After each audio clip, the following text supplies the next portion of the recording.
Students, और कैसे हैं सब आप। आपका स्वागत है आपके अपने चैनल मैथ्स मास्टर एजे में, आपके अपने टीचर के साथ अमित जैन सर। तो आज आपको पता है work power energy means work and energy चल रहा था। वर्क और एनर्जी की हमने थ्योरी पढ़ी है, न्यूमेरिकल्स पढ़े हैं और न्यूमेरिकल अप टू 6 हमने एनसीईआरटी के फिनिश कर लिए हैं। अभी सेकंड वीडियो में हम 6 के आगे एनसीईआरटी के न्यूमेरिकल करेंगे। चलिए देखते हैं numerical number 7। What are the question number 7? What are the various energy transformation that occur when you are riding a bicycle? कहता है बाईसाइकिल चलाते हुए एनर्जी ट्रांसफॉर्मेशन हो रहा है और कौन सी एनर्जी में ट्रांसफॉर्म हो रही है ये आपको बताना है। तो देखिए, जब आप बाईसाइकिल चला रहे हैं तो आप कौन सी एनर्जी यूज करते हैं?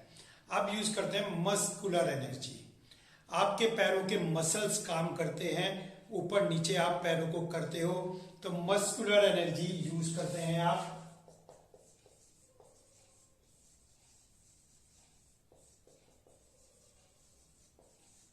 और मस्कुलर एनर्जी किसमें कन्वर्ट होती है? साइकिल की काइनेटिक एनर्जी में। लेकिन साइकिल के ऊपर आप भी हैं और आप साइकिल पे एक हाइट पे बैठे हैं, ठीक हो गया। मीन्स आप मोशन में भी हैं और एक हाइट पे भी बैठे हैं, तो इसके अंदर पोटेंशियल और काइनेटिक दोनों हो गई, तो it is converted into mechanical energy. तो कौन सी एनर्जी है? मस्कुलर, क्योंकि आप मसल्स यूज कर रहे हैं, आप पैरों की आपकी मसल्स यूज कर रहे हैं, तो muscular energy into mechanical means kinetic और potential both are there. Now let's see question number 8। Does the transfer of energy take place when you push a huge rock with all your might and fall to move it? Where is the energy you spend going? कहता है when you are pushing a huge rock like this one, you are pushing this wall, are you doing work or are you using your energy? No. First question is about energy. First question is saying does the transfer of energy take place? जो आपने energy push की है वो कहां transfer हुई? नहीं हुई, कहीं ट्रांसफर नहीं हुई, कोई वर्क डन नहीं हुआ, तो आंसर है नो। विद आर योर, ठीक हो गया। Where is the energy you spend goes?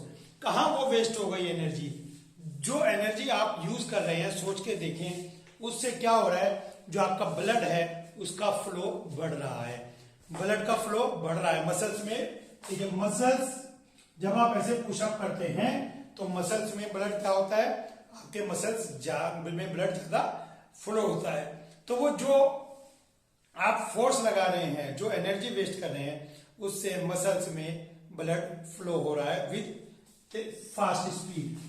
Second answer है इसमें blood is flowing with high speed या flowing rapidly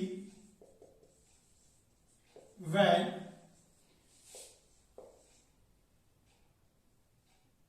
we push the heavy rock, when we push the heavy rock। तो वो कहता है कि वो सारी एनर्जी कहां गई? Blood is flowing rapidly, blood तेजी से फ्लो हो रहा है when we push the heavy rock। जब हम हेवी रॉक को धक्का दे रहे हैं तो हमारा जो ब्लड है वो तेजी से फ्लो होता है, तो एनर्जी तेजी से फ्लो होने में वेस्ट जा रही है। 9th, a certain household has consumed 250 unit of energy. 250 unit energy हमारे घर में खर्च हो रही है during a month. How much energy is this in joule? तो कहता है इसकी वैल्यू जूल में बताइए। तो पहले मैं आपको बताऊं जूल और यूनिट में क्या रिलेशन होता है। चलिए पहले जूल और यूनिट में रिलेशन समझते हैं। वो रिलेशन आपको क्वेश्चन में नहीं करके दिखाना है, उस रिजल्ट का हम डायरेक्ट यूज करेंगे, लेकिन आप सीख लें। 1 unit means 1 kilowatt hour. 1 kilowatt hour को ही 1 यूनिट कहते हैं, और किलोवाट में होते हैं आपके पास 1000 वाट, और आर में होते हैं 60 into 60 second means watt second. Kilowatt में वाट और आर में सेकंड, ठीक हो गया। तो ये कितना हो गया? 3.6 इंटू 10⁻⁶ जूल। इसी को जूल कहते हैं। तो आप लर्न कर लें 1 यूनिट में इतने जूल होते हैं। 1 यूनिट के अंदर 3.6 इंटू 10⁻6 जूल होते हैं। आप इस रिजल्ट को लर्न कर लीजिए। क्वेश्चन अभी स्टार्ट करेंगे, ये मैंने आपको लर्न कराया है तो आप इसे लर्न करेंगे। क्वेश्चन अब स्टार्ट करते हैं। तो क्या कहता है, जूल में एनर्जी बताइए 30 डेज में कितनी, तो आपको यही लिखना है 1 unit equal 3.6 into 10⁻6 joule and 250 unit means 250 से मल्टीप्लाई करेंगे आप। चलिए 250 25 हो जाएगा, पॉइंट से ये 0 चली गई, 36। अब मल्टीप्लाई करते हैं, 25 6 जा 150, 25 3 जा 75, 15 90, 900 इंटू 10⁻6 और ये दोनों जीरो हम 10 को दे देंगे स्टैंडर्ड फॉर्म बनाने के लिए। सो इतने जूल। ठीक है, बहुत ही अच्छा क्वेश्चन है। क्वेश्चन यहां से स्टार्ट होगा आपका सॉल्यूशन, ये आपको समझाया गया है। ठीक हो गया, 1 यूनिट में इतने जूल होते हैं। तो 1 यूनिट में इतने जूल और कह रहा है 250 यूनिट में कितने जूल होंगे। बहुत ही बेसिक बात पूछ रहा था आपसे, 250 से मल्टीप्लाई आप करते हैं। So simple. Let's see next question. An object of mass 40 kg is raised to a height 5 metre. लीजिए 40 kg का मास, ये चल रहा है, पहली पेन जंप मार रहा है, 40 kg का मास ये रखा है। ठीक हो गया, 40 kg का मास रखा है, height 5 metre above the ground. What is the potential energy. कहता है इस पॉइंट पर इसकी पोटेंशियल एनर्जी बताइए। Direct question, direct answer. Potential energy is mgh। जब g की वैल्यू ना दे रखी हो और कैलकुलेशन में नंबर 5 के मल्टीपल में हो, कैलकुलेशन में नंबर 5 के मल्टीपल में हो, तो आप क्या करेंगे, आप g की वैल्यू 10 सपोज करेंगे, 10 मीटर पर सेकेंड एंड हाइट इज 5। सो 4 5 4 जब 20, 2000 आपके पास पोटेंशियल एनर्जी आ गई, इतने जूल।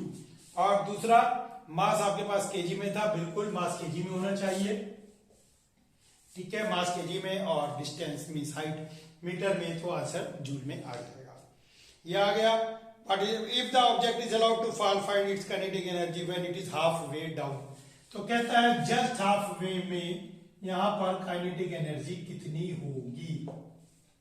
तो काइनेटिक एनर्जी कितनी होगी, तो सीधी सी बात है, law of conservation of energy से भी कर सकते हैं आप इसको हम। और हम ये भी कह सकते हैं since height will be half, so potential energy will be half and rest energy will B kinetic energy. तो कई तरीके हैं इसके हमारे पास करने के लिए, तो हम इसकी हाइट हाफ मान के ही करेंगे। At just half way height will be half.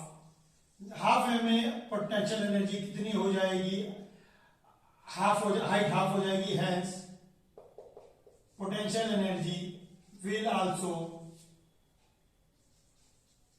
Be half. Potential energy भी आपकी हाफ हो जाएगी इसकी बॉडी की, तो पोटेंशियल एनर्जी हो जाएगी आपके पास 1000 जूल। पोटेंशियल एनर्जी 1000 जूल हो गई, लेकिन इसने तो काइनेटिक एनर्जी पूछा था। तो but by law of conservation of energy, law of conservation of energy क्या कहती है, इसको लेबलिंग कर देंगे आप, A B C. Total energy at A equal total energy at C. देखिए जो मेरा मेथड है इसमें कैलकुलेशन नहीं कर रहे हैं हम, तो total energy at A equal total energy at B. तो टोटल एनर्जी जो ए पर है वो बी पर रहेगी। Law of conservation of energy ये कहता है कि ईच एंड एवरी पॉइंट पे एनर्जी सेम रहेगी। ए पर कितनी एनर्जी है, ए पर काइनेटिक एनर्जी प्लस पोटेंशियल लेंगे, बी पर भी काइनेटिक प्लस पोटेंशियल लेंगे। हाईएस्ट पॉइंट पर पोटेंशियल है 2000 और काइनेटिक होगी 0। देखिए यहां पर बॉडी एट रेस्ट होती है, तो यहां पर काइनेटिक 0 रहेगी, बॉडी एट रेस्ट है यहां पर, ये बॉडी एट रेस्ट है। अब ये गिरना स्टार्ट करेगी, लेकिन हाइट मैक्सिमम है तो पोटेंशियल एनर्जी है 2000। अब जस्ट हाफ में काइनेटिक और पोटेंशियल दोनों होगी, पोटेंशियल है 1000। तो सो सिंपल, 2000 में से 1000 गए, माइनस कीजिए आप, माइनस करने के बाद you get 1000 joule of energy. वैसे हम इसको सॉल्व भी कर सकते हैं, वेलोसिटी निकालते हैं वहां पर हाफ वे में वेलोसिटी निकालने के बाद हम एनर्जी फाइंड आउट करते हैं काइनेटिक, लेकिन law of conservation of energy लगाया हमने, जो टोटल यहाँ होगी वही टोटल यहाँ होगी और वही टोटल एट सी होगी। तो हमारा क्वेश्चन उससे बहुत इजी हो गया बिना कैलकुलेशन के। चलिए चलते हैं नेक्स्ट क्वेश्चन। हर क्वेश्चन में एक अपना स्टाइल होता है। चलिए मैं एक नया क्वेश्चन बताता हूँ। यहाँ पे कहता है यहाँ पर पोटेंशियल बताइए, बता दी। अब कहेगा कि लोवेस्ट पॉइंट पे यहाँ काइनेटिक बताइए। बहुत आसान है, जितनी यहाँ पर आपके पास पोटेंशियल आई उतनी ही यहाँ पर काइनेटिक होगी। क्यों? Potential at highest point is equal to the kinetic at lowest point. Lowest point पे क्योंकि पोटेंशियल जीरो होती है और यहाँ पर काइनेटिक जीरो थी, तो एनर्जी तो सेम रहेगी। तो जो यहाँ पर पोटेंशियल थी वो यहाँ पर काइनेटिक बन जाएगी। सो सिंपल डायरेक्ट लिख सकते हैं। Question number 11, what is the work done by the force of gravity on a satellite moving round the earth? Justify your answer. देखिए कहता है एक सैटेलाइट पर कितना आप ग्रेविटेशनल फोर्स लगता है। भैया जब आपको बताया गया है कि ये सर्कुलर पाथ है और in circular path force applied is always zero. आपको बताया था सर्कुलर पाथ में, पहली वीडियो में आपको मैंने बताया है, देखें आप उसको, कि जब कोई बॉडी सर्कुलर पाथ में चलती है तो ये ग्रेविटी ये लग रही है, लेकिन इसकी मोशन ये है। तो ग्रेविटी और मोशन दोनों परपेंडिकुलर है। Because of gravitational force and motion are perpendicular to each other, so work done will be zero. तो ऐसे में वर्क डन बिल्कुल जीरो होगा। बहुत easy question direct. Next, can there be displacement of an object in the absence of any force acting on it? कहता है can there be displacement of an object in the absence of any force acting on it? Discuss the question. चलिए पहली बात ये है, कहता है कि क्या कोई डिस्प्लेसमेंट होगा जब कोई फोर्स नहीं लग रही है? बिल्कुल सही होगा। Yes it is possible. कैसे पॉसिबल है? अब मान लीजिए कोई बॉडी चल रही है, मान लीजिए एक साइकिल पे आपने पैडल मार के छोड़ दिए हैं, अब आप फोर्स मत लगाइए, क्या साइकिल चलेगी? बिल्कुल चलेगी। वो बात अलग है, थोड़ी देर रुक जाएगी। आपने एक स्टोन को फेंका, बॉल फेंकी, बॉल पे जब आपने फोर्स लगाया तभी तो फोर्स लगी, उसके बाद तो कोई फोर्स नहीं लगी है। लेकिन एक बार आपने फोर्स लगा दी थी तो वो उस फोर्स के इन्फ्लुएंस में अभी भी चल रही है। उस फोर्स के इन्फ्लुएंस में एक बॉडी जब तक चलती है, जब तक कि इस पे कोई एक्सटर्नल फोर्स रोकने के लिए ना लगाया जाए। ठीक है, आपने पढ़ा था Newton first law of motion में कि बॉडी जो चल रही है वो चलती ही रहेगी। ठीक है, इनर्शिया में आपने पढ़ा था, और जो रुकी है वो रुकी ही रहेगी। तो अब तो चलने की बात करें, जब एक बॉडी चल रही है, फोर्स लगा दिया, उसके बाद हमने दोबारा फोर्स नहीं लगाया, तो वो कहता है क्या एक बॉडी ऐसी हो सकती है जो चल रही है without force? Yes it is possible. When we throw a ball then initially we apply a force, but after this we are not applying a force, still ball is moving. ठीक हो गया? तो ये आपका इसका आंसर हो गया। ये आंसर को नोट कर लीजिए आप। Discuss the question with your friend. ठीक है, टीचर और फ्रेंड से डिस्कस करना था, कर लिया आपने। 13 question. A person holds a bundle of hay, एक उसके पास जो है घास फूस का एक बंडल है, over his head for 30 minutes and gets tired, has he done some work or not? Justify your answer. देखिए सामान रख रखा है और खड़ा है 1 घंटा, 2 दिन, 3 दिन, कितना ही खड़ा रहे, मर जाएगा वो। तो कह रहा है उसने कुछ वर्क किया। सबसे पहले आंसर इसका है क्या उसने वर्क किया? No, he has done no work. There is zero work because there is no displacement. But while he tired, because there was a muscular force to, काहे के लिए थी? उसको लोड को उठा के रखने के लिए। टू आप कहेंगे इसके लिए कि उसको बियर करने के लिए, to bear the heavy load against gravity. क्योंकि आपने अगेंस्ट ग्रेविटी उस लोड को बियर कर रखा था, तो उसके लिए आपने क्या करना पड़ा? Muscular work. Because there were muscular work to bear the load against gravity. आपने वर्क इसलिए नहीं किया क्योंकि डिस्प्लेसमेंट नहीं था, लेकिन वर्क किया है अगेंस्ट ग्रेविटी, उसको बियर करने के लिए। ठीक है, तो इसका आंसर भी हो गया।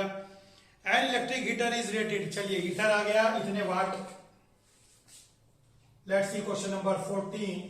An electric heater is rated इतने वाट। वाट होती है पावर की यूनिट, तो मीन्स पावर दे रखी है। तो कहता है 10 आवर में ये कितनी जूल एनर्जी, क्या कितनी एनर्जी यूज करेगा। तो एनर्जी का फॉर्मूला होता है आपके पास P इंटू टी। और जूल में हमने बताया था ये वाट सेकंड में होती है, तो ये वाट है, लेकिन ये सेकंड नहीं है, तो इसको आप सेकंड बना लें 3600 से मल्टीप्लाई करके, इतने second. So energy will B 1500 into 10 into 3600। चलिए 15 से मल्टीप्लाई करते हैं। 15 6 जा 90, 9 15 3 जा 45, 45 एंड 9 54, और इसका आगे 1 2 3 4 5 0 1 2 3 4 5। अब इसको स्टैंडर्ड फॉर्म में लिख दें आप 1 2 3 4 5 6 7, यहां पर डेसिमल आएगा 10 टू द पावर 7 जूल। ठीक हो गया। देखिए एनर्जी का फॉर्मूला होता है पावर इनटू टाइम। ठीक हो गया। पावर वाट में होती है और टाइम सेकंड में, हमने यहां भी देखा था वाट सेकंड। तो वाट सेकंड दोनों को मल्टीप्लाई करना है, मल्टीप्लाई करके आपका ये आ गया। अब आपको जीरो एडजस्ट करा के इसको स्टैंडर्ड फॉर्म में लिखना है, तो यू गेट द आंसर। ठीक हो गया, ये आपका आंसर आ गया। चलिए चलते हैं नेक्स्ट क्वेश्चन। नेक्स्ट क्वेश्चन के लिए हमें बोर्ड साफ करना पड़ेगा। करते हैं next question 15। Let's see question number 15. In question number 15, illustrate the law of conservation of energy by discussing the energy change which occur when we draw a pendulum bob to one side and allow it to oscillate.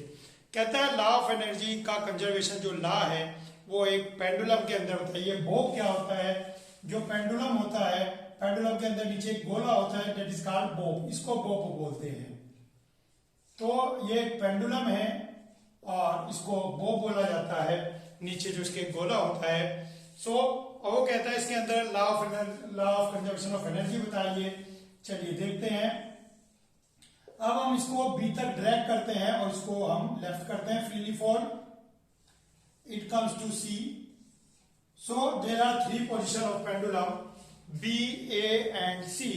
So we will discuss law of conservation of energy at B, A and C. When we are holding it at B, जब हम इसको hold कर रखा है at B, it have highest point. So kinetic energy is 0 because we are holding this. हमने इसे hold कर रखा है, हमने यहाँ पर इसको होल्ड कर रखा है, तो जो इसकी काइनेटिक एनर्जी है ये 0 है और पोटेंशियल एनर्जी mgh होती है जो कि मैक्सिमम है। कितनी है वो एक अलग मैटर है, लेकिन पोटेंशियल एनर्जी यहाँ पर मैक्सिमम है। हाईएस्ट पॉइंट पर पोटेंशियल एनर्जी मैक्सिमम है। अब इसको यहाँ पर फ्री फॉल करेंगे, हम अलाउ करेंगे, तो जैसे जैसे ये ए पर आएगा, तो ए क्या है लोवेस्ट पॉइंट, और लोवेस्ट पॉइंट पर क्या होता है, सबसे लोवेस्ट पॉइंट पर पोटेंशियल एनर्जी 0 होती है और काइनेटिक एनर्जी मैक्सिमम होती है। देखिए धीरे धीरे तेजी के साथ जाएगा ये, और तेज और तेज और तेज, यहाँ पर आते हुए सबसे फास्ट होगा।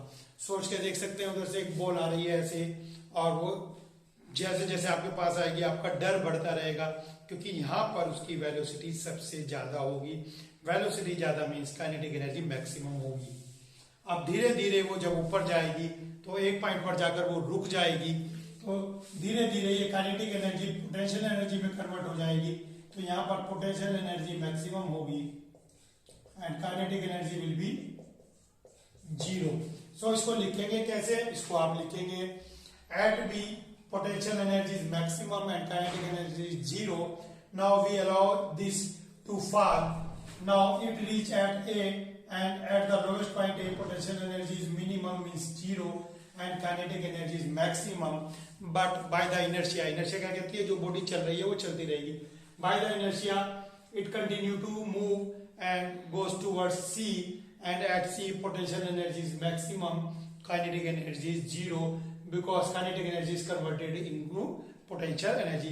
जो kinetic energy है वो potential energy में converted हो रही है। तो इसका ये आंसर हो गया आपके पास। अब आगे देखते हैं, इसमें आगे भी है। Why does the bob eventually comes to rest? Bob rest में क्यों आ गया? बॉब रेस्ट में इसलिए आ गया क्योंकि ये फ्रिक्शन के अगेंस्ट वर्क कर रहा था, तो ये it is in rest because kinetic energy is doing work, या केवल एनर्जी का है, energy is doing work against friction, friction के अगेंस्ट वर्क कर रहे हैं। ठीक है, चलिए फ्रिक्शन के अगेंस्ट वर्क कर रहे हैं। फिर आगे क्वेश्चन है what happen to its energy, इसके एनर्जी का क्या होता है। This energy, this loss of energy is converting into heat. पता है आपको, जब ये बॉब इधर से इधर जा रहा है, पेंडुलम इधर से उधर जा रहा है, तो ये फ्रिक्शन हो रहा है और फ्रिक्शन से क्या प्रोड्यूस होता है, हीट प्रोड्यूस होती है। तो फ्रिक्शन और फ्रिक्शन से क्या होगा, हीट। ठीक है, ये सारी एनर्जी कहाँ कन्वर्ट हो रही है, ये हीट में कन्वर्ट हो रही है and it is going into atmosphere, और ये एटमॉस्फेयर में जा रही है। आगे बढ़ते हैं, is it is a violation of law of conservation of energy, क्या law of conservation of energy को वायलेट करता है, नो। क्यों, क्योंकि रीजन हमने ऊपर दिया है कि ये एनर्जी कन्वर्टिंग हो रही है फ्रिक्शन के द्वारा हीट में। ठीक हो गया, तो ये क्वेश्चन हो गया आपका। क्वेश्चन नंबर 16 देखते हैं। An object of mass m is moving with a constant velocity v.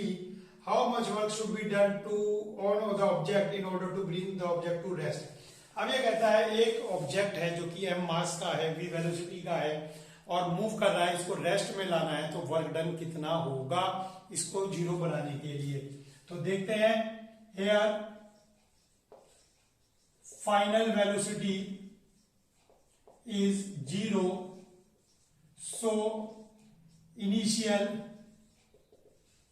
Kinetic energy कितनी होगी, initially half M V square, final kinetic energy कितनी होगी, 0, क्योंकि वेलोसिटी 0 है। फाइनली क्योंकि इसने कहा है सर रेस्ट में लाना है, तो जब रेस्ट में आ गई तो फाइनल, तो अब काइनेटिक कितनी हो गई, 0। तो change in energy, change in energy, तो half M V square minus 0। वैसे फाइनल में से इनिशियल माइनस करते आप कर दीजिए, माइनस में आएगा, कोई प्रॉब्लम नहीं क्योंकि एनर्जी लेस हो रही है। तो हाफ एम वी स्क्वायर आ गया चेंज इन एनर्जी, और ये जो एनर्जी में चेंज आया है ये इसलिए आया क्योंकि आपने इसके ऊपर वर्क किया है। It is due to work, so work is half M V square. So work भी हाफ एम वी स्क्वायर आपने किया। बहुत इजी क्वेश्चन था कि एक वी वेलोसिटी की बॉडी को जीरो लाने में कितना वर्क किया, हाफ एम वी स्क्वायर। बहुत सिंपल। चलिए let's do question number 17। Calculate the work required to be done to stop a car of mass. एक कार है इतने मास की जो कि इतने वेलोसिटी से जा रही है, इसमें भी वर्क डन निकालना है। तो देखिए इसने पहले फार्मूला प्रूव कराया, अब ये करा रहा है, तो सीधी सी बात है ये आपको स्टेप्स लिखने हैं, तो अब वर्क डन निकालेंगे, ये आपको करने हैं। 17 क्वेश्चन करेंगे तो ये आपको करने हैं स्टेप। ये फार्मूला आ गया, बस अब आप लिख देंगे। तो work equal half M V square, तो वेलोसिटी मीटर पर सेकंड में निकाल लीजिए।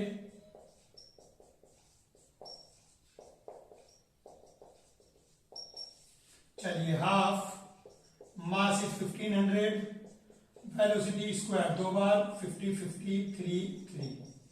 चलिए 3 5 जा 500 आ गया ये आपके पास। 2 से ये कर दीजिए आप, 250 आ गया। बाकी को सिंप्लीफाई कर लीजिए, 250 इंटू 2500 अपॉन 3, 625 000 बाई 3। इसको सोल्व कर लेंगे आप और ये आपके पास वर्क आ गया इतने जूल, 625 000 बाई 3 जूल। तो ये आपके पास इसके अंदर 17 क्वेश्चन में वर्क डन आ गया। बहुत सिंपल क्वेश्चन था। 17 में पहले आपको ये पूरा करना है, ये बताना है, और फिर उसके बाद आप हाफ एम स्क्वायर में वैल्यू पुट करेंगे तो आपका आंसर आ जाएगा 625 000 बाई 3 जूल। आप इसको सिंप्लीफाई कर लेंगे, जो भी डेसिमल में आंसर आएगा फाइनल आंसर आपका होगा। Let's do question number 18। Let's do question number 18। बहुत अच्छा क्वेश्चन है, देखते हैं क्वेश्चन नंबर 18। कहता है 3 ऑब्जेक्ट हैं, ये फोर्स है, ये मोशन है डिस्प्लेसमेंट। एक दूसरा ऑब्जेक्ट है, ये फोर्स है, ये मोशन है, और एक तीसरी बॉडी है ये फोर्स है और ये डिस्प्लेसमेंट है। तो कहता है इनके अंदर बताइए नेगेटिव वर्क कब होगा, पॉजिटिव वर्क कब होगा और जीरो वर्क कब होगा। तीन कंडीशन है आपको, तो इसमें तीनों में आपको बताना है कि वर्क डन कब कब कौन सा होगा। तीन केस है वर्क डन के, जीरो, नेगेटिव, पॉजिटिव, तीनों बताने हैं। तो देखिए यहाँ पे वर्क डन आपके पास जीरो होगा, क्लियर है, because force is perpendicular to the displacement. अगर आप चाहे तो फार्मूला भी शो कर सकते हैं यहाँ पर, cos 90 आपको पीछे लर्न कराया था जीरो, तो cos 90 जीरो होता है, तो ये जीरो वैल्यू हो गई। Because force and displacement, answer लिखेंगे आप because force and displacement are perpendicular to each other, और नीचे ये शो कर देंगे। अब आइए इसके अंदर पॉजिटिव वर्क है, because displacement is in the direction of force. Because लिख लीजिए आप, displacement is in the direction of force, displacement in the direction of force है, पॉजिटिव वर्क है। पॉजिटिव वर्क की डेफिनेशन ये थी, फुटबॉल पे पैर मारेंगे तो फुटबॉल आगे ही जाएगी, लेकिन इसके अंदर तो फुटबॉल पे पैर ऐसे मार रहे हैं आप और फुटबॉल ऐसे जा रही है, तो ये नेगेटिव वर्क हो गया। Because force and displacement are in opposite direction, लिख लीजिए because force and displacement are in opposite direction. बहुत ही सिंपल क्वेश्चन था। चलिए करते हैं 19 क्वेश्चन, धीरे धीरे हम एंडिंग की तरफ बढ़ रहे हैं। 21 क्वेश्चन हैं। कहता है सोनी कहता है that acceleration in an object could be zero, acceleration zero हो सकता है। चलिए देखते हैं कब। Even when several forces are acting on it, do you agree with her?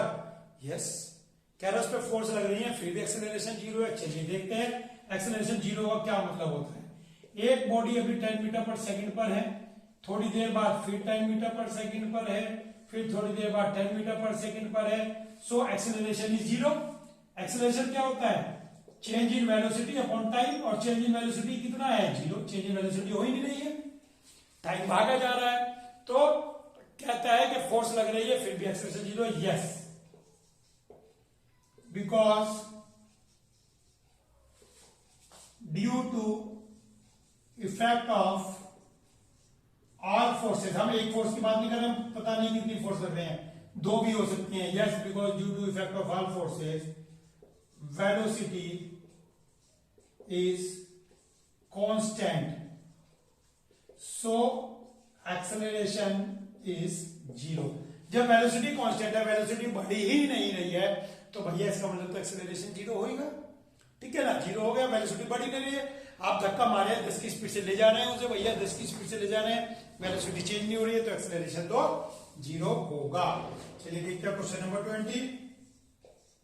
Find the energy in kilowatt hour. देखिए एनर्जी होता है पावर इनटू टाइम, और टाइम है आपके पास 10 आवर, ये तो पिछले वाले क्वेश्चन लग रहा है, और पावर है 500 वाट। बहुत ही बढ़िया क्वेश्चन।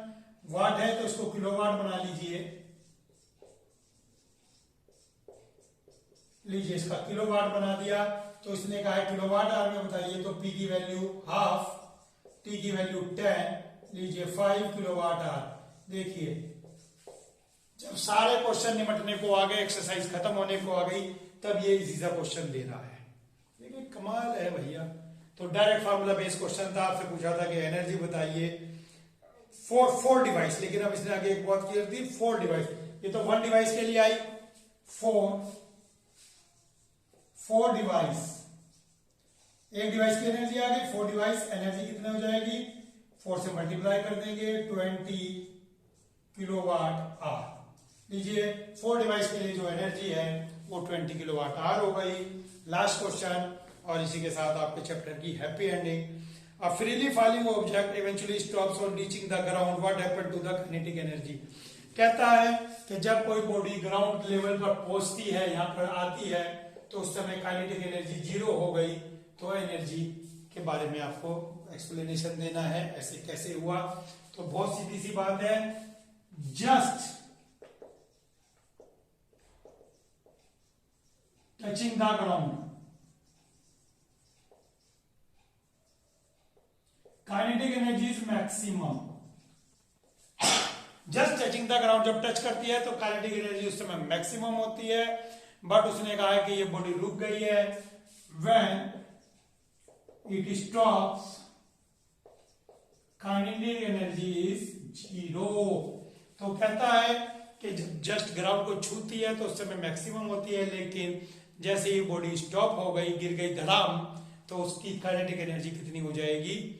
0 हो जाएगी। तो उसने यही पूछा है कि उसकी काइनेटिक एनर्जी ग्राउंड पर टच करते हुए कितनी होगी। तो जस्ट टच करने से पहले यानी कि जस्ट टच करते हुए काइनेटिक एनर्जी मैक्सिमम होती है, लेकिन जैसे ही ये स्टॉप हो जाती है तो उस समय इसकी काइनेटिक एनर्जी 0 हो जाती है। इस वीडियो को कई बार देखें, प्रैक्टिस करें, अपने दोस्तों के साथ शेयर करें। बहुत कंजूस लोग हैं आप, अच्छे अच्छे कमेंट लिखें, इससे हमें एनर्जी मिलती है। आज के लिए इतना ही, थैंक यू।